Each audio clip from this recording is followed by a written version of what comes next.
ini cocok untuk dijadikan objek wisata. Nah, detik-detik terbenamnya matahari. Kita tunggu saat-saat terbenam matahari di balik bukit seberang ini.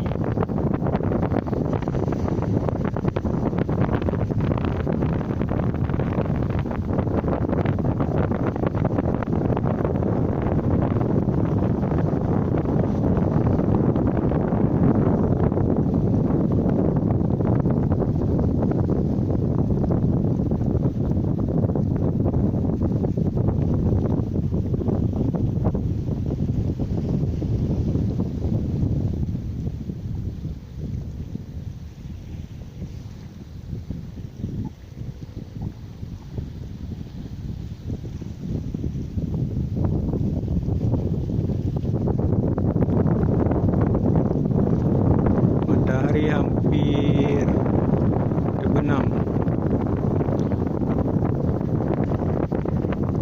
Terbenamnya di kawasan Pulau Nicobar dan Andaman. Di seberang ini ada kawasan, di seberang bukit ini ada kawasan Pulau Andaman, Nicobar. Jauh ke arah barat. Sebelumnya dapat Pulau Aceh, Pulau Breh dan Pulau Nasi.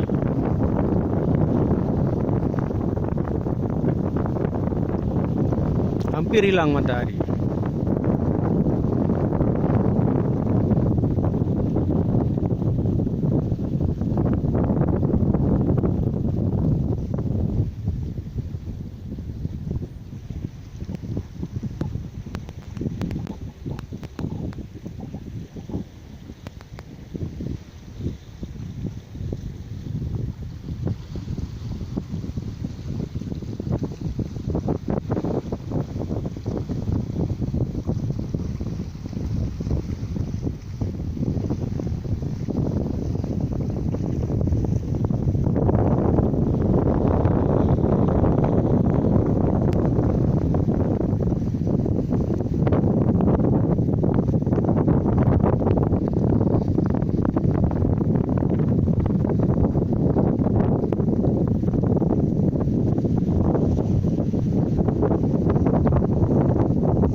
Matahari beberapa detik lagi akan hilang di pandangan mata kita.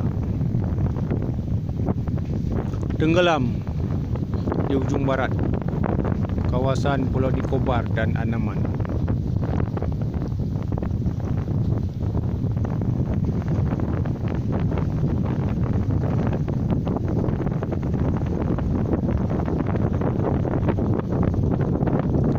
Suasana gelap pun datang. Maghrib akan segera tiba. Suara azan akan mengumandang seluruh kawasan Kota Banda Aceh dan Nicobar.